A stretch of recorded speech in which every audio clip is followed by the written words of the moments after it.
विद्यार्थियों नमस्कार। आपका हमारे YouTube चैनल आर.के. क्लासेस कैंचिया में एक बार फिर स्वागत, अभिनंदन। आज हम अध्ययन करेंगे कक्षा 12 राजनीति विज्ञान का अध्याय 2।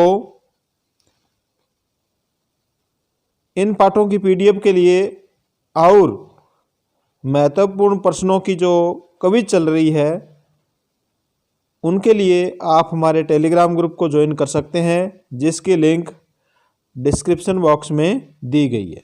आज हम पढ़ेंगे अध्याय 2 में मूल अधिकार, नीति निर्देशक तत्व एवं मूल कर्तव्य। मूल अधिकारों की जो प्रकृति है वो नकारात्मक है। ये राज्य के अधिकारों को सीमित करती है और मूल कर्तव्य की प्रकृति सकारात्मक है। तो मूल अधिकार नकारात्मक है और मूल कर्तव्य की जो प्रकृति है वो सकारात्मक है। ये क्वेश्चन प्रतियोगी परीक्षा में पूछा जाता है। संविधान में मूल अधिकारों को रखने का उद्देश्य नागरिकों को समानता, स्वतंत्रता, न्याय और सुरक्षा प्रदान करना था। ये परिभाषा किसके द्वारा दी गई है? न्यायाधीश सप्रू के द्वारा। मूल अधिकार अधिकारों का ही एक स्वरूप है। वे अधिकार जो व्यक्ति के सर्वांगीण विकास के लिए अनिवार्य होने के कारण संविधान द्वारा नागरिकों को प्रदान किए गए हैं, मूल अधिकार कहलाते हैं। इन अधिकारों में राज्य द्वारा हस्तक्षेप नहीं किया जा सकता। राज्य का मतलब यहाँ देश से है, यानी इन अधिकारों में देश के द्वारा हस्तक्षेप नहीं किया जा सकता। किन अधिकारों में? मूल अधिकारों में। मूल अधिकारों की आवश्यकता क्यों हुई और इसका महत्व क्या है? प्रत्येक व्यक्ति को सुरक्षा प्रदान करना, शासन की स्वेच्छाचारिता पर रोक लगाना, यानी संविधान में दिए गए मूल अधिकार शासन व विधानमंडल के ऊपर अंकुश लगाने में सहायता प्रदान करते हैं। मूल अधिकार साधारण कानून से भी श्रेष्ठ है। राज्य ऐसी कोई विधि नहीं बना सकता जो इन अधिकारों को छीनती है या न्यून या कम करती है। तो उनकी जो शासन की स्वेच्छाचारिता है उस पर मूल अधिकार रोक लगाते हैं। न्यायिक सुरक्षा प्रदान करना, मूल अधिकारों का हनन होने की स्थिति में नागरिक न्यायालय की शरण ले सकता है। लोकतंत्र के आधार स्तंभ मूल अधिकार है, वो लोकतंत्र के आधार स्तंभ की भूमिका निभाते हैं। समानता के कारक, संविधान द्वारा राष्ट्र के समस्त नागरिकों को मूल अधिकार प्रदान कर उनमें परस्पर समानता स्थापित की गई है। सभी विशेष अधिकारों को समाप्त कर दिया गया है, यानी जो विशेष अधिकार लोगों को प्राप्त थे, जो राजतंत्र में विशेष अधिकार प्राप्त थे, उनको समाप्त कर दिया गया है। नागरिकों के मूल अधिकार मानवीय स्वतंत्रता के मापदंड और संरक्षक दोनों ही है। इस कारण इनका अपना मनोवैज्ञानिक महत्व है। वर्तमान युग का कोई राजनीतिक दार्शनिक इनकी उपेक्षा नहीं कर सकता। भारत के संविधान में मूल अधिकार राष्ट्र की एकता व आम नागरिकों के हित के लिए किसी भी राज्य द्वारा अब तक बनाए गए मानव अधिकारों के चार्टर में सर्वाधिक विस्तृत चार्टर संविधान के भाग 3 में शामिल है। मूल अधिकारों के संबंध में संविधान में कुल 23 अनुच्छेद है। अनुच्छेद 12 से 30 तक और 32 से 35 तक। अनुच्छेद 31 को विलोपित कर दिया गया है। विशेष रूप से 19वें अनुच्छेद में 450 शब्द होने से इसका आकार है वो अत्यधिक व्यापक हो गया। यानी स्वतंत्रता का जो अधिकार का अनुच्छेद 19 है उसमें सर्वाधिक शब्द कितने हैं? 450 है, जिससे वो अत्यधिक व्यापक है। न्यायाधीश सुब्बाराव क्या कहते हैं? देखो, मौलिक अधिकार के बारे में या मूल अधिकारों के बारे में। मौलिक अधिकार परंपरागत प्राकृतिक अधिकारों का दूसरा नाम है। वे नैतिक अधिकार हैं जिन्हें हर काल में, हर समय, हर जगह, हर मनुष्य को प्राप्त होना चाहिए, क्योंकि अन्य प्राणियों के विपरीत वह चेतन तथा नैतिक प्राणी है। मानव व्यक्तित्व के विकास के लिए वे मौलिक अधिकार है। वे ऐसे अधिकार है जो मनुष्य को स्वेच्छा अनुसार जीवन व्यतीत करने का अवसर प्रदान करते हैं। तो ये किसके द्वारा कहा गया है? न्यायाधीश सुब्बाराव के द्वारा। भारतीय संविधान द्वारा भारतीय नागरिकों को 7 मूल अधिकार प्रदान किए गए थे। संविधान का जब निर्माण हुआ था उस समय भारतीय नागरिकों को कितने मूल अधिकार प्रदान किए गए थे? 7। 44वें संविधान संशोधन द्वारा संपत्ति के अधिकार को मूल अधिकारों से विलोपित कर एक कानूनी अधिकार के रूप में सम्मिलित किया गया। इस तरह मूल अधिकारों को 6 श्रेणियों के तहत गारंटी प्रदान की गई। यानी वर्तमान में जो मूल अधिकार है वो कितने हैं? 6। और जो संपत्ति का अधिकार था उसको कानूनी अधिकार बना दिया गया और अनुच्छेद 31 के स्थान पर उसे अनुच्छेद 300 के अंदर वर्णित किया गया है। ये जो 6 मूल अधिकार है इनके बारे में हम देखेंगे। देखो, नंबर 1 समानता का अधिकार, जो अनुच्छेद 14 से 18 तक है।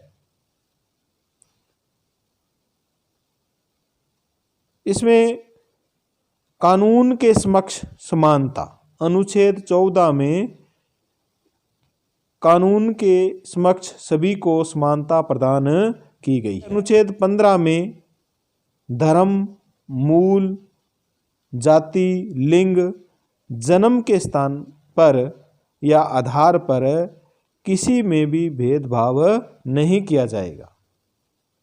सभी नागरिकों को दुकानों, सार्वजनिक स्थलों, भोजनालयों, होटलों, मनोरंजन स्थलों, कुओं, तालाबों, स्नानघरों, सड़कों के प्रयोग का अधिकार प्रदान किया गया है। इसी अनुच्छेद में स्त्रियों व बच्चों तथा सामाजिक व शैक्षणिक दृष्टि से पिछड़े हुए नागरिकों, अनुसूचित जाति, अनुसूचित जनजाति के नागरिकों के लिए विशेष प्रावधान का अधिकार दिया गया है। अनुच्छेद 16 में लोक नियोजन के विषय में अवसरों की समानता दी गई है। राजकीय सेवाओं के लिए आवश्यक योग्यताएं निर्धारित कर राज्य के मूल निवासी हेतु आरक्षण, पिछड़ा वर्ग, अनुसूचित जाति, जनजाति के लिए आरक्षण का प्रावधान राज्य कर सकता है। यदि आप ध्यान से सोचें तो पाओगे कि ये आरक्षण का जो उद्देश्य है वो मूलतः समानता की स्थापना करना है। तो ये है जो आरक्षण प्रदान किया गया है सरकारी सेवाओं के अंदर, वो किस अनुच्छेद के तहत प्रदान किया गया है? यह है अनुच्छेद 16 के तहत। अस्पृश्यता का अंत, अनुच्छेद 17। सामाजिक समानता बढ़ाने हेतु संविधान में अस्पृश्यता आचरण का पूर्ण निषेध किया गया है। सरकार ने अस्पृश्यता निवारण अधिनियम 1955 बनाया और उसमें संशोधन कर नागरिक अधिकार संरक्षण अधिनियम 1955 कर दिया गया। अनुसूचित जाति, अनुसूचित जनजाति निरोधक अधिनियम 1989 पारित किया गया। यह कानून अस्पृश्यता के अब तक के बने कानूनों में सबसे अधिक कठोर है, अतः जरूरत इस बात की है कि इसका सदुपयोग हो, इसका दुरुपयोग न हो। उपाधियों का अंत, अनुच्छेद 18। ब्रिटिश शासन काल में संपत्ति व राज शक्ति के आधार पर उपाधियां प्रदान की जाती थी, सामाजिक जीवन में भेद उत्पन्न करती थी। यानी संपत्ति के मामले में भी इसके पास ज़्यादा संपत्ति है तो उसको कोई उपाधि प्रदान कर दी जाती थी। राज शक्ति के आधार पर ब्रिटिश शासन है वो उनको उपाधि प्रदान करते थे, तो उनका क्या किया गया है, अंत किया गया है, उनको समाप्त किया गया, क्योंकि वो सामाजिक जीवन में भेदभाव पैदा कर रहे थे। संविधान ने सेना तथा विद्या संबंधी उपाधियों के अतिरिक्त राज्य द्वारा किसी भी तरह की उपाधि दिया जाना निषेध है। इसके अलावा भारत का नागरिक राष्ट्रपति की आज्ञा बिना विदेशी राज्य की कोई भी उपाधि स्वीकार नहीं करेगा। उसके बाद में आता है स्वतंत्रता का अधिकार, अनुच्छेद 19 से 22 तक। इस स्वतंत्रता के अधिकार में 6 बुनियादी स्वतंत्रताएं प्रदान की गई है। तो ये 6 कौन कौन सी है, देखो। विचार व अभिव्यक्ति की स्वतंत्रता, अनुच्छेद 19(1) क में भारत के सभी नागरिकों को विचार अभिव्यक्त करने, भाषण देने, अन्य व्यक्तियों के विचारों का प्रचार प्रसार करने की स्वतंत्रता है। इसमें प्रेस की स्वतंत्रता भी सम्मिलित की गई है। न्यायालय अवमानना, मानहानि, अपराध के लिए उत्तेजित करना आदि के संबंध में उचित निर्बंध लगाए जा सकते हैं। अस्त्र शस्त्र रहित शांतिपूर्ण सम्मेलन की स्वतंत्रता, अनुच्छेद 19(1) ख में प्रदान की गई है। यानी कोई भी अगर संगठन शांतिपूर्ण अपनी मांगों के लिए सम्मेलन करता है तो उसके पास कोई किसी प्रकार के हथियार वगैरह नहीं होने चाहिए। ये छूट किस अनुच्छेद के तहत प्रदान की गई है, अनुच्छेद 19(1) ख के तहत। संघ व समुदाय निर्माण की स्वतंत्रता, अनुच्छेद 19(1) ग। यानी अनुच्छेद 19(1) ग में यह अधिकार दिया गया है, स्वतंत्रता दी गई है कि वह कोई संघ या संगठन का निर्माण कर सकता है और उसका जो उद्देश्य है वो नागरिकों या समुदाय के संबंध में होना चाहिए। अगर वो राज्य हित में नहीं है तो उसको प्रतिबंधित भी किया जा सकता है।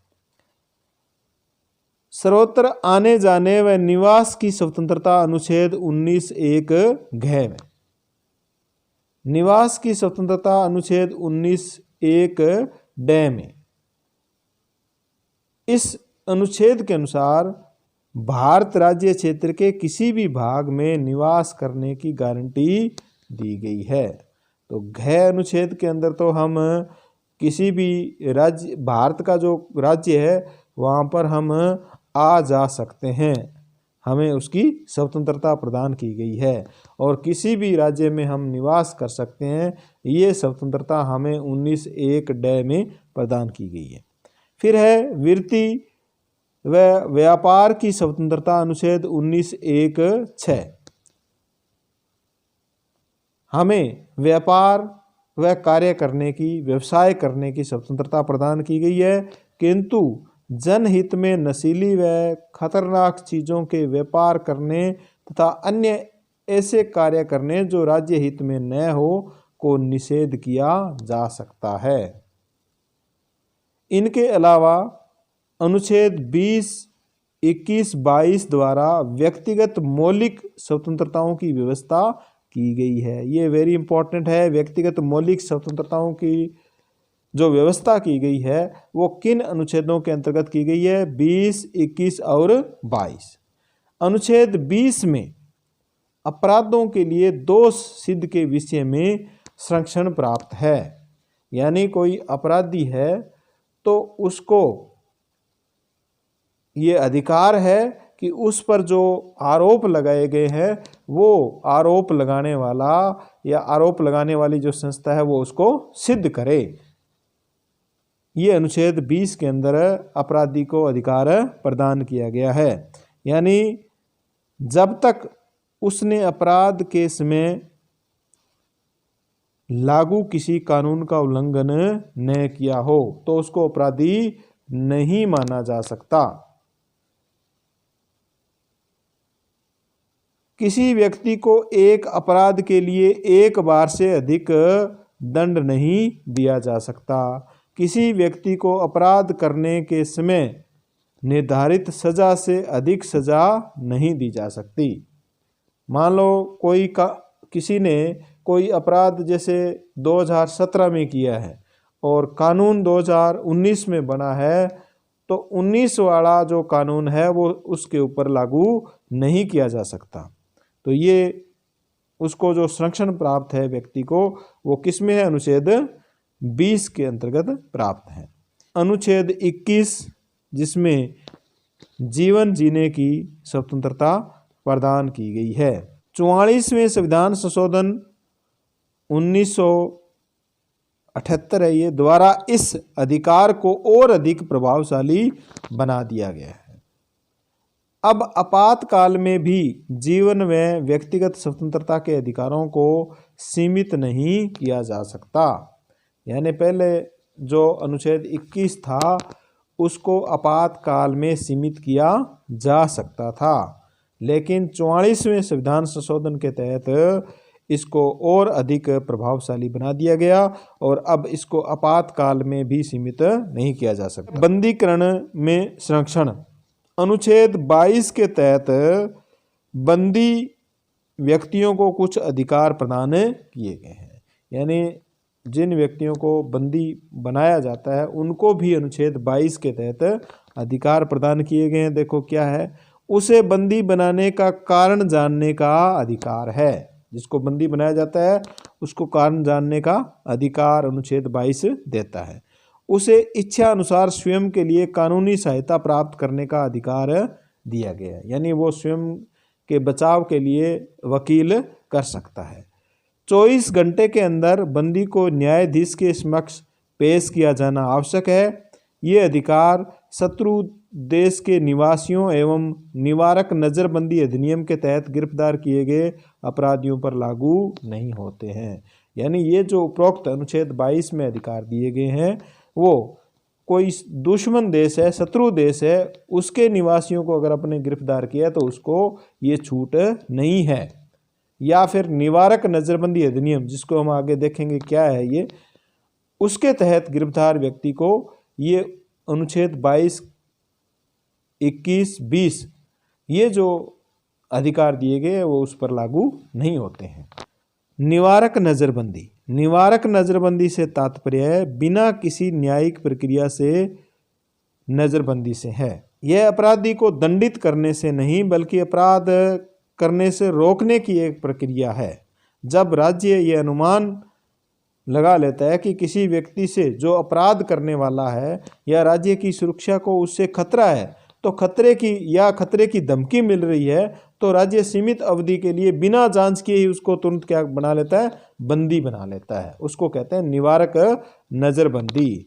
हालांकि किसी व्यक्ति को 3 महीने से अधिक इस कानून के तहत बंदी नहीं रख सकते हैं। इसको भी सीमित किया गया। देखो, बंदी बना लिया, ठीक है, बिना कारण बताए बिना पूछे उसको आपने बंदी बना लिया, लेकिन उसको 3 महीने से अधिक आप बंदी नहीं रख सकते जब तक कि परामर्शदात्री समिति जिसमें एक व्यक्ति उच्च न्यायालय का जज हो उसकी अनुमति प्राप्त हो चुकी हो।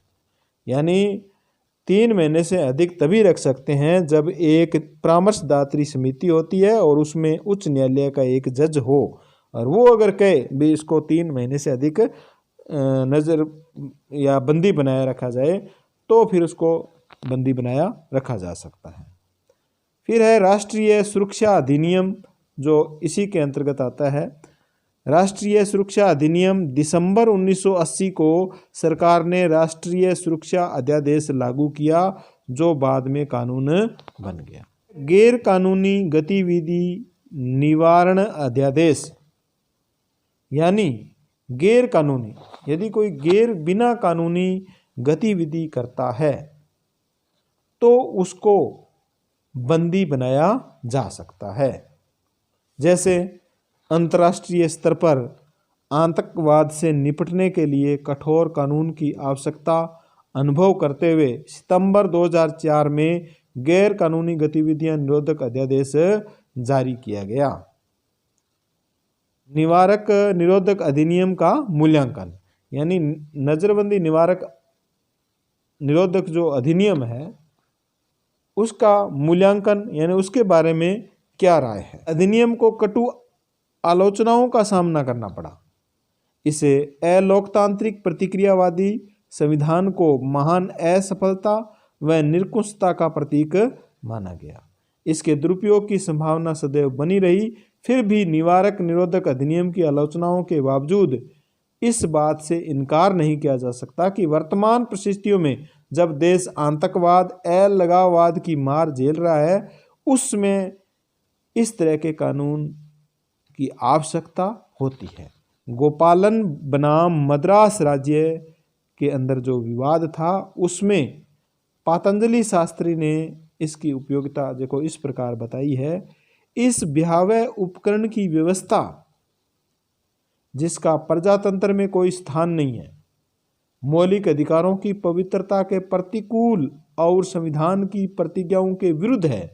यानी ये जो कानून है ये प्रजातंत्र में इसका कोई स्थान नहीं है और ये संविधान की जो पवित्रता है उसके प्रतिकूल है, उसकी आज्ञाओं के विरुद्ध है।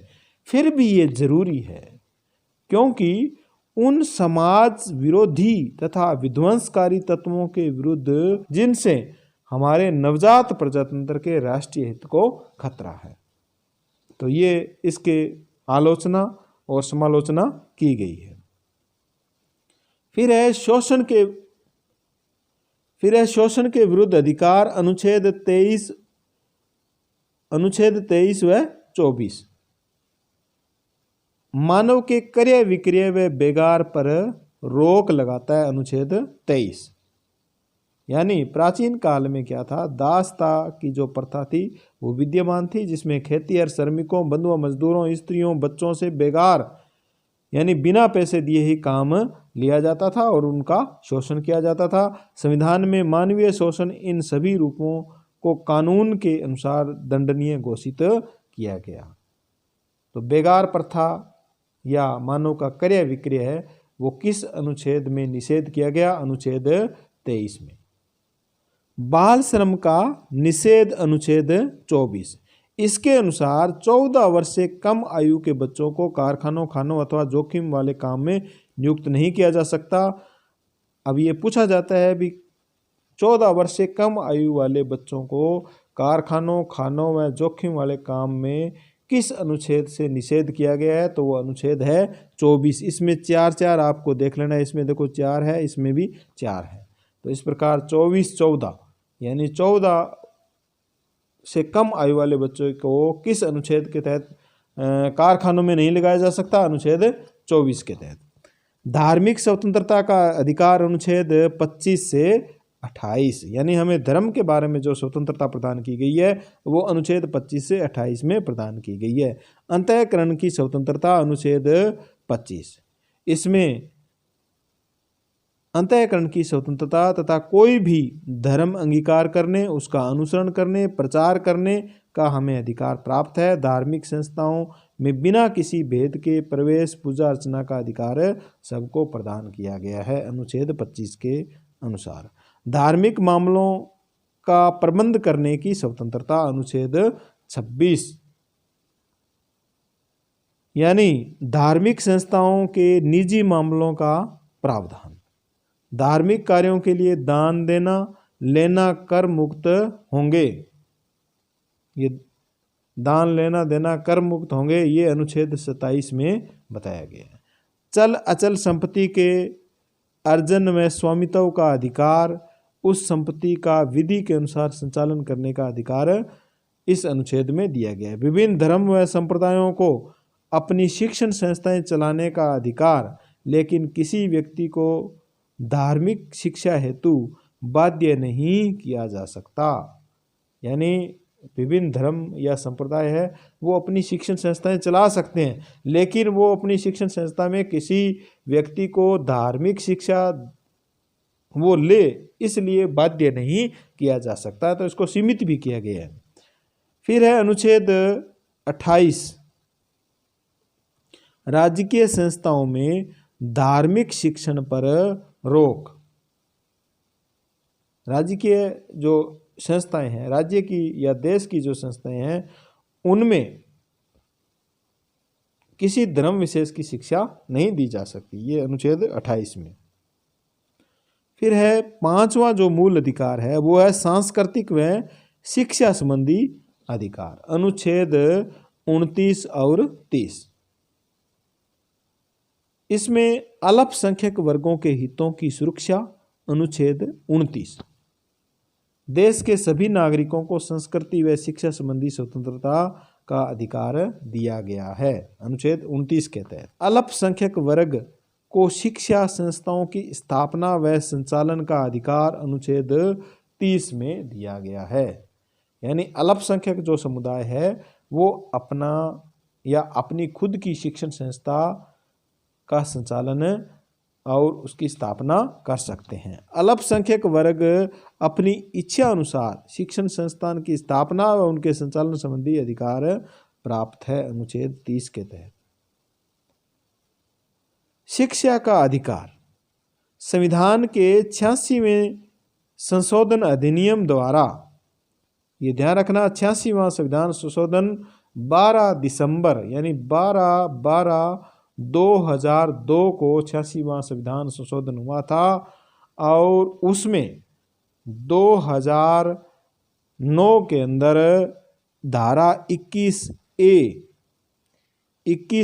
की धारा यानी अनुच्छेद 21 में 21A की धारा जोड़ करके उसे शिक्षा को, उसमें शिक्षा को मूल अधिकार का दर्जा दिया गया और ये 1 अप्रैल 2010 से लागू हुआ। राज्य के नीति निर्देशक तत्वों से हटा लिया गया। इसके अनुसार राज्य के 6 से 14 वर्ष की आयु के बच्चों को निःशुल्क व अनिवार्य शिक्षा कानूनी रूप से स्वीकृत तरीके से प्रदान करनी होगी। इसी में यह भी कहा गया कि 6 से 14 वर्ष की आयु के बच्चों को शिक्षा के अवसर प्रदान करना उनके माता पिता व अभिभावक की जिम्मेदारी होगी। संवैधानिक उपचारों का अधिकार, अनुच्छेद 32। ये जो उपरोक्त मूल अधिकार दिए गए हैं, संविधान में जो अधिकार दिए गए हैं, उनकी रक्षा के लिए एक अनुच्छेद है, वो है अनुच्छेद 32। ये तो है उच्चतम न्यायालय में, और उच्च न्यायालय के अंदर अनुच्छेद 226 के तहत हम अपने अधिकारों की रक्षा कर सकते हैं। डॉक्टर अंबेडकर ने तो अनुच्छेद 32 का महत्व स्पष्ट करते हुए कहा था कि यदि मुझसे कोई यह पूछे कि संविधान का वह कौन सा अनुच्छेद है जिसके बिना संविधान शून्य प्राय हो जाएगा, तो मैं इस अनुच्छेद को छोड़कर किसी और अनुच्छेद की ओर संकेत नहीं कर सकता। उन्होंने यह भी कहा कि यह तो संविधान की हृदय व आत्मा है। अनुच्छेद 32 को उन्होंने संविधान का हृदय व आत्मा कहा। सर्वोच्च व उच्च न्यायालय द्वारा मूल अधिकारों की रक्षा के लिए निम्न 5 प्रकार के लेख जारी या रिट जारी किए जा सकते हैं, जो उच्चतम न्यायालय में यानी सुप्रीम कोर्ट में अनुच्छेद 32 के तहत और हाई कोर्ट में अनुच्छेद 226 के तहत जारी किए जाते हैं। इसमें है सबसे पहले बंदी प्रत्यक्षीकरण लेख, जिसे लैटिन भाषा में हेबियस कार्पस कहा गया है। इसके तहत यह व्यक्ति की प्रार्थना पर जारी किया जाता है जो समझता है कि उसे अवैध रूप से बंदी बनाया गया है। इसके द्वारा न्यायालय संबंधित अधिकारी को यह आदेश देते हैं कि बंदी बनाए गए व्यक्ति को निश्चित समय व निश्चित स्थान पर निश्चित प्रयोजन के लिए उपस्थित करें, जिससे न्यायालय यह जान सके कि उसे वैध रूप से बंदी बनाया गया है या अवैध रूप से। अगर बंदी बनाने का कारण अवैध है तो न्यायालय तत्काल इसे मुक्त करने की आज्ञा देता है। यानी बिना किसी कारण अगर किसी को बंदी बना लिया जाता है तो वह बंदी प्रत्यक्षीकरण रिट है वो जारी की जा सकती है। परमादेश मेंडेमस, इस आदेश द्वारा न्यायालय उस पदाधिकारी को अपने कर्तव्य निर्वहन के लिए आदेश जारी करता है जो पदाधिकारी अपने कर्तव्य को समुचित पालन नहीं कर रहे। प्रतिषेध लेख प्रोहिबिशन, प्रतिषेध लेख यानी प्रोहिबिशन, यह आलेख सर्वोच्च न्यायालय तथा उच्च न्यायालय द्वारा अपने अधीनस्थ न्यायालयों को जारी करते हुए निर्देश दिया जाता है कि इस मामले में कार्रवाई नहीं करें क्योंकि यह उनके क्षेत्राधिकार से बाहर है। यानी प्रतिषेध का मतलब है रोकता है उसको। फिर है उत्प्रेक्षण लेख क्यू वारंटो, इस आज्ञा पत्र का उपयोग किसी भी विवाद को निम्न न्यायालय से उच्च न्यायालय में भेजने के लिए जारी किया जाता है। यानी कोई वाद चलता है और उस वाद पर जब फैसला हो जाता है तो उच्च न्यायालय उस फैसले को अपने पास मंगवा सकता है। अधिकार परीक्षा सेट्रियोरारी, जब कोई व्यक्ति गैर कानूनी तौर पर किसी सरकारी या अर्ध सरकारी निर्वाचित पद को संभालने का प्रयास करे तो उसे आदेश जारी किया जा सकता है कि वह किस आधार पर इस पद पर कार्य कर रहा है। जब तक वह संतोषजनक उत्तर नहीं देता तब तक कार्य नहीं कर सकता। न्यायालय उस पद को रिक्त घोषित कर सकता है। यानी बिना योग्यता ही कोई व्यक्ति किसी पद पर बैठा है तो उसको न्यायालय रिट जारी कर सकता है और पूछ सकता है कि वो किस अधिकार से इस पद पर बैठा है और उसको वो उस पद से हटा भी सकता है। मूल अधिकारों का मूल्यांकन, मूल अधिकारों की आलोचना भी की गई है। इसमें बताया गया है कि आपातकाल के समय मूल अधिकार स्थगित किया जाना न्यायोचित है, लेकिन शांति काल में भी मूल अधिकारों पर स्थगन किया जाना इसके अस्तित्व पर प्रश्न चिन्ह लगा देता है। हरि विष्णु कामत ने इन व्यवस्थाओं का विरोध करते हुए संविधान सभा में कहा था, इस व्यवस्था द्वारा हम तानाशाही राज्य की ओर पुलिस राज्य की स्थापना कर रहे हैं। मूल अधिकार भारतीय नागरिकों को व्यवस्थापिका की निरंकुशता से सुरक्षा प्रदान करने में समर्थ नहीं है। संसद तथा विधानसभा द्वारा बनाए गए कानून वैध है, चाहे वे नागरिकों के हितों के प्रतिकूल ही क्यों ना हो।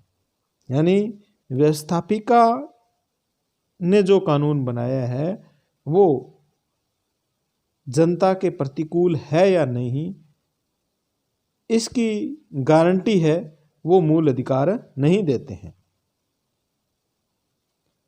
अशिक्षा, बेरोजगारी, गरीबी के कारण इन वर्गों का शोषण व्यवहारिक रूप से नहीं रोका जा सकता। यानी कानून बने हुए भी बच्चों को 14 वर्ष से कम आयु का जो बच्चा है उसको काम में नहीं लगाया जा सकता। फिर भी व्यवहारिक रूप में हम देख रहे हैं कि छोटे छोटे बच्चे हैं वो होटलों पर काम करते हैं। तो ये जो मूल अधिकार है वो व्यवहारिक रूप से उनको रोक नहीं पा रहे हैं। मौलिक अधिकारों को न्यायिक सुरक्षा देने के बावजूद वर्तमान न्यायिक प्रक्रिया लंबी व जटिल व खर्चीली होने से आम नागरिक के हितों की रक्षा में सफल नहीं हो पा रही है। ठीक है, अनुच्छेद 32 और 226 के तहत अधिकार दिए गए हैं, लेकिन ये जो न्यायिक प्रक्रिया है वो बहुत लंबी है, न्याय मिलने में काफ़ी समय लगता है, जो कि आम नागरिकों को या आम नागरिकों के हितों की रक्षा के पक्ष में नहीं है। इस प्रकार इनकी आलोचना की गई। नीति निर्देशक तत्व ये आयरलैंड के संविधान से लिए गए हैं और डॉक्टर राजेंद्र प्रसाद ने इनके बारे में कहा है कि राज्य नीति निर्देशक सिद्धांतों का उद्देश्य जनता के कल्याण को प्रोत्साहित करने वाली सामाजिक व्यवस्थाओं का निर्माण करना है। यानी राज्य के लिए कल्याणकारी जो योजनाएं बनाना है वो नीति निर्देशक तत्वों के तहत आता है। संविधान के अनुच्छेद 37 में कहा गया है कि इस भाग में दिए गए उपबंधों को किसी भी न्यायालय द्वारा बाध्यता नहीं दी जा सकती। यानी इन जो नीति निर्देशक तत्व है ये वाद योग्य नहीं है। किस अनुच्छेद के तहत? अनुच्छेद 37 के तहत। LG खेड़ेकर के अनुसार नीति निर्देशक तत्व वे आदर्श है जिनकी क्रियान्विति का प्रयत्न शासन को करना है। संविधान के भाग 4 में अनुच्छेद 36 से 51 तक नीति निर्देशक तत्वों का उल्लेख किया गया है। तो ये आपको याद रखना है। नीति निर्देशक तत्व संविधान के किस भाग में है? 4 में, अनुच्छेद 36 से 51 तक। राज्य के नीति निर्देशक तत्व अनुच्छेद 36 से 51, इनके उद्देश्य क्या है? नीति निर्देशक तत्व के देखो, नंबर 1 है लोक कल्याणकारी राज्य की स्थापना करना और समता पर आधारित समाज का निर्माण करना, विकास हेतु सभी को समान अवसर प्रदान करना। ये इसके उद्देश्य है। संविधान के भाग 4 में अनुच्छेद 36 से 51 तक राज्य को नीति निर्देशक तत्वों को परिभाषा सहित अन्य प्रावधानों की व्यवस्था की गई है। इसमें देखो सबसे पहले है आर्थिक सुरक्षा संबंधी नीति निर्देशक तत्व। आर्थिक सुरक्षा संबंधी नीति निर्देशक तत्व कौन कौन से हैं? ये परीक्षा की दृष्टि से अति महत्वपूर्ण है, इनको आपको याद रखना है। अनुच्छेद 39 के अनुसार, अनुच्छेद 39 के अनुसार स्त्री पुरुष दोनों का समान कार्य के लिए समान वेतन मिलना आवश्यक है। ये राज्य व्यवस्था करेगा। अनुच्छेद 41 में कहा गया है कि राज्य प्रयास करेगा कि प्रत्येक व्यक्ति अपनी योग्यता अनुसार रोजगार पा सके, शिक्षा प्राप्त कर सके, बेकारी, वृद्धावस्था, बीमारी, अंगहीन होने की दशा में सार्वजनिक सहायता प्राप्त कर सके। यानी बेरोजगारी जो भत्ता दिया जाता है वो अनुच्छेद 41 के तहत दिया जा सकता है। क्वेश्चन पूछा जा सकता है कि जो राज्य सरकारें या सरकारें बेरोजगार भत्ता प्रदान करती है वो किस अनुच्छेद के तहत या किस नीति निर्देशक तत्वों के तहत उनको प्रदान किया जाता है? तो अनुच्छेद 41 के तहत। अनुच्छेद 42 में स्त्रियों को प्रसूतावस्था में कार्य न करना पड़े, स्त्रियों को मैटरनिटी लीव जो मिलता है वो अनुच्छेद 42 के तहत प्रदान किया जाता है। ये भी वेरी वेरी इंपॉर्टेंट है। अनुच्छेद 43 में राज्य ग्रामीण क्षेत्रों में व्यक्तिगत तथा सहकारी आधार पर कुटीर उद्योगों को प्रोत्साहन देने का प्रयत्न किया जाता है। अनुच्छेद 43 में इसमें एक नवीन अनुच्छेद 43 क जोड़ा गया है जिसमें औद्योगिक संस्थानों तथा अन्य ऐसे ही संगठनों के प्रबंध में श्रमिकों को भागीदार बनाने के लिए कदम उठाया जाएगा। अनुच्छेद 48 के अनुसार राज्य कृषि पशुपालन का आधुनिक व वैज्ञानिक ढंग से संचालन करेगा एवं गाय, बछड़ा तथा अन्य दूध देने व बाहर ढोने वाले पशुओं की नस्ल सुधारने व उनके वध को रोकने का प्रयास करेगा राज्य। यानी पशुओं के वध को रोकने का प्रयास किस अनुच्छेद के तहत करेगा राज्य या देश? अनुच्छेद 48 के तहत। ये आपको याद रखना है। सामाजिक सुरक्षा और शिक्षा संबंधी नीति निर्देशक तत्व। अनुच्छेद 44 के अनुसार राज्य देश के सभी नागरिकों के लिए एक आचार संहिता बनाने का प्रयत्न करेगा। एक कानून बनाने का, यानी सबके लिए एक प्रकार का कानून बनाने का प्रयत्न करेगा। अनुच्छेद 45 के अनुसार 10 वर्ष के अंदर 14 वर्ष तक की आयु के बालकों के लिए राज्य निःशुल्क व अनिवार्य शिक्षा प्रदान करने की व्यवस्था करेगा। यानी शिक्षा से संबंधित है वो अनुच्छेद 45 है। अनुच्छेद 46, इसमें अनुसूचित जातियों, पिछड़े वर्गों, अनुसूचित जनजातियों की शिक्षा, आर्थिक हितों की उन्नति के लिए राज्य विशेष प्रकार के प्रयत्न करेगा और उनको सामाजिक अन्याय तथा सभी प्रकार के शोषण से उनकी रक्षा करेगा। अनुच्छेद 47 के अनुसार राज्य औषधि में प्रयोग किए जाने के अतिरिक्त ऐसे मादक द्रव्यों एवं पदार्थों के सेवन पर प्रतिबंध लगाएगा जो स्वास्थ्य के लिए हानिकारक, यानी दवाइयों पर जो बैन किया जाता है वो अनुच्छेद 47 के तहत किया जाता है। अनुच्छेद 48 के जोड़ा गया 42वें संविधान संशोधन में, उसमें राज्य पर्यावरण की रक्षा और उसमें सुधार करने, देश के वन्य जीव और वनों की सुरक्षा के लिए प्रयत्न करेगा। तो ये वेरी वेरी इंपॉर्टेंट है। अनुच्छेद 48 क, पंचायती राज, प्राचीन स्मारक व न्याय संबंधी नीति निर्देशक तत्व। अनुच्छेद 40 के अनुसार राज्य ग्राम पंचायतों के गठन के लिए प्रयत्न करेगा। यानी ग्राम पंचायतों का जो गठन किया गया है वो अनुच्छेद 40 के तहत किया। अनुच्छेद 49 में कहा गया है कि प्रत्येक स्मारक अथवा स्थान जिसकी राज्य रक्षा करेगा। अनुच्छेद 50 में कहा गया है कि राज्य न्यायपालिका को कार्यपालिका से पृथक करने का प्रयत्न करेगा। इसका उद्देश्य है न्यायपालिका की स्वतंत्रता को सुरक्षित रखना, यानी न्यायपालिका है वो स्वतंत्र रहनी चाहिए, ये अनुच्छेद 50 में कहा गया है। अनुच्छेद 51 बहुत ही महत्वपूर्ण है, परीक्षा में कई बार इसको पूछा गया है। इसमें अंतर्राष्ट्रीय शांति व सुरक्षा संबंधी तथ्य बताए गए हैं।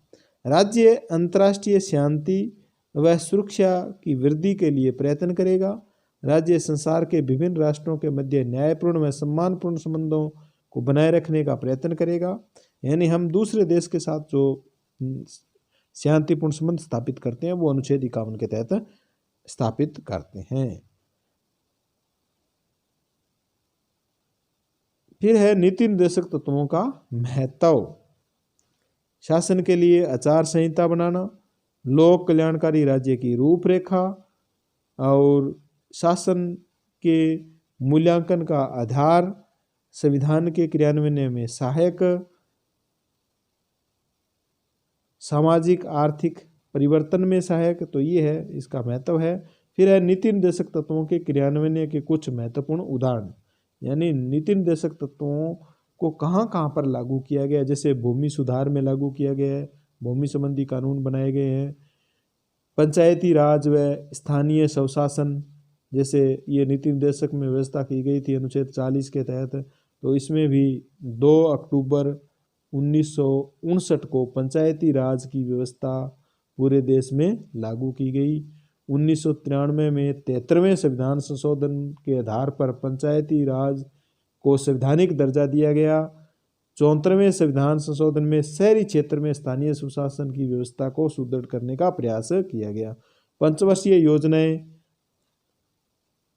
जो योजना आयोग द्वारा लागू की गई थी, पंचवर्षीय योजनाएं हर 5 वर्ष से एक योजना बनती थी। इस प्रकार कुल 12 योजनाएं बनी थी, लेकिन बाद में 2015 में नीति आयोग बनने के कारण पंचवर्षीय योजना है वो आगे नहीं बढ़ सकी और उसका स्थान है वो किसने ले लिया, नीति आयोग ने ले लिया। फिर है कमजोर वर्गों का कल्याण के लिए भी नीति निर्देशक तत्वों का महत्वपूर्ण योगदान रहा। 65वें संविधान संशोधन अधिनियम के आधार पर 7 सदस्यीय अनुसूचित जाति व जनजाति आयोग की स्थापना कर इसे संवैधानिक दर्जा प्रदान किया गया। यानी अनुसूचित जाति व जनजाति आयोग को कब संवैधानिक दर्जा दिया गया? 65वें संविधान संशोधन के द्वारा। और इस आयोग में कितने सदस्य हैं? 7 सदस्य है। फिर महिलाओं के बारे में महिला सशक्तिकरण के लिए 73वें व 74वें संविधान संशोधन द्वारा पंचायती राज संस्थाओं व शहरी क्षेत्र की स्थानीय संस्थाओं में महिलाओं के लिए 30% स्थान आरक्षित किए गए। सामाजिक सुरक्षा प्रदान की गई। नरेगा के द्वारा बड़े उद्योगों का राष्ट्रीयकरण किया गया, जैसे जीवन बीमा है, परिवहन निगम है, इनका क्या किया गया, राष्ट्रीयकरण किया गया। अनिवार्य व निःशुल्क प्राथमिक शिक्षा की व्यवस्था की गई। संपत्ति का अधिकार से संबंधित व्यवस्था में परिवर्तन किया गया। संपत्ति के अधिकार का जो मूल अधिकार था उसको हटा दिया गया। समान कार्य हेतु समान वेतन की व्यवस्था भी नीति निर्देशक तत्वों में की गई। अधिकार व नीति निर्देशक तत्वों में अंतर। मूल अधिकार व नीति निर्देशक तत्वों में क्या अंतर है? मूल अधिकार व नीति निर्देशक तत्व दोनों ही नागरिकों के कल्याण और विकास से संबंधित है, नागरिकों का जीवन श्रेष्ठ बनाने के लिए प्रतिबद्ध है, फिर भी दोनों में अंतर है। देखो, मूल अधिकार है वो वाद योग्य है, हम न्यायालय में उनको ले जा सकते हैं, जबकि निर्देशक तत्व है वाद योग्य नहीं है। मूल अधिकार या मौलिक अधिकार नागरिकों के कानूनी अधिकार है, लेकिन निर्देशक तत्व समाज के नैतिक बंधन है। मौलिक अधिकार व्यक्ति के व्यक्तिगत अधिकार है, लेकिन निर्देशक तत्व राज्य की नीतियों के निर्धारण में पथ प्रदर्शक है। मौलिक अधिकार राजनीतिक लोकतंत्र में प्रतीक है, लेकिन निर्देशक तत्व सामाजिक व आर्थिक लोकतंत्र के प्रतीक है। सन 1967 में गोलकनाथ मामले में न्यायपालिका ने अधिकारों को सर्वोच्च व संसद द्वारा असंशोधनीय घोषित कर दिया गया, यानी इनमें संशोधन नहीं किया जा सकता मूल अधिकारों में। सन 1973 में केशवानंद भारती वाद में सर्वोच्च न्यायालय ने यह घोषित किया गया कि संसद द्वारा संशोधन किसी भी भाग में परिवर्तन या संशोधन किया जा सकता है, किंतु संविधान के मूल ढांचे में कोई परिवर्तन नहीं किया जा सकता। निर्वा मिल्स 1980 में उच्चतम न्यायालय ने मूल अधिकारों पर नीति निर्देशक तत्वों की सर्वोच्चता को समाप्त कर यह स्पष्ट कर दिया कि संविधान में संशोधन करने की संसद की शक्ति असीमित नहीं है, यानी संशोधन करने की जो शक्ति है वो सीमित है, असीमित नहीं है। जब संविधान का निर्माण हुआ था तब मूल कर्तव्य है वो नहीं थे। ये मूल कर्तव्य है 1976 में 42वां संविधान संशोधन करते समय भाग 4 क में 10 कर्तव्य जोड़े गए, जिसमें भारत के प्रत्येक नागरिकों का यह कर्तव्य होगा। ये 10 है वो हमें मूल कर्तव्य हमारे बताए गए हैं, ये आपको याद करने हैं इनको। और 86वें संविधान संशोधन 2002 के आधार पर अनुच्छेद 51 क को संशोधित करते हुए 11वां मूल कर्तव्य जोड़ा गया। ये आपको याद रखना है, 11वां मूल कर्तव्य कब जोड़ा गया? 86वें संविधान संशोधन 2002 के आधार पर। और इसमें क्या कहा गया है? इसमें माता पिता व संरक्षक का कर्तव्य होगा कि वह 6 से 14 वर्ष के अपने बच्चों को शिक्षा के लिए अवसर प्रदान करें। तो 11वां जो मूल कर्तव्य है वो 86वें संविधान संशोधन द्वारा जोड़ा गया। मूल कर्तव्यों की आलोचना। मूल कर्तव्यों के उल्लंघन पर हमारे संविधान में किसी भी तरह के कोई दंड की व्यवस्था नहीं की गई है, ये इस प्रकार आलोचना उसकी की गई है। मूल अधिकार व मूल कर्तव्यों में अंतर, दोनों में क्या अंतर है? देखो, मूल अधिकार संविधान के भाग 3 में है और मूल कर्तव्य भाग 4 क में है। मूल अधिकार अनुच्छेद 12 से 35 तक है, मूल कर्तव्य अनुच्छेद 51 क में है। मूल अधिकारों की प्रकृति ऋणात्मक है, जबकि मूल कर्तव्यों की प्रकृति धनात्मक है। इनके उल्लंघन पर संरक्षण या दंड की व्यवस्था है, जबकि मूल कर्तव्यों के उल्लंघन पर दंड की व्यवस्था नहीं है। तो ये था मूल अधिकार व मूल कर्तव्य में अंतर। भारत के संविधान के किस भाग में मूल अधिकार का उल्लेख किया गया है? तो भाग 3 में मूल अधिकार। जब किसी व्यक्ति को पुलिस द्वारा गिरफ्तार कर लिया जाता है तो कितने समय के अंदर निकटतम न्यायाधीश के समक्ष प्रस्तुत किया जाना होगा? 24 घंटे के अंदर अंदर। नीति निर्देशक तत्व किस देश के संविधान से लिए गए हैं? आयरलैंड के संविधान से। नीति निर्देशक तत्वों का उल्लेख संविधान के किस भाग में किया गया है? तो भाग 4 में। पुरुष व स्त्री सभी नागरिकों को समान रूप से जीविका उपार्जन का अधिकार है। यह निम्न में से किस प्रकार के नीति निर्देशक तत्व है? तो समान रूप से जीविका उपार्जन है ये आर्थिक सुरक्षा संबंधी। किस संविधान संशोधन द्वारा मूल कर्तव्यों को संविधान के साथ जोड़ा गया? मूल जो कर्तव्य है उनको संविधान के साथ कब जोड़ा गया? 42वें संविधान संशोधन के द्वारा 10 मूल कर्तव्य जोड़े गए। वर्तमान में भारतीय संविधान में कितने मूल अधिकार है? तो वर्तमान में 6 है और जब संविधान बना था उसमें 7 थे। जब न्यायालय किसी पदाधिकारी को उसके कर्तव्य निर्वहन के लिए आदेश जारी करता है तो इसे कहते हैं परमादेश कहते हैं। संविधान के किन अनुच्छेदों में मूल अधिकारों का उल्लेख है? 12 से 30 और 32 से 35। स्वतंत्रता का अधिकार किस अनुच्छेद से संबंधित है? अनुच्छेद 19 से संबंधित है। तो ये क्वेश्चन आंसर आपको याद करना है। धन्यवाद।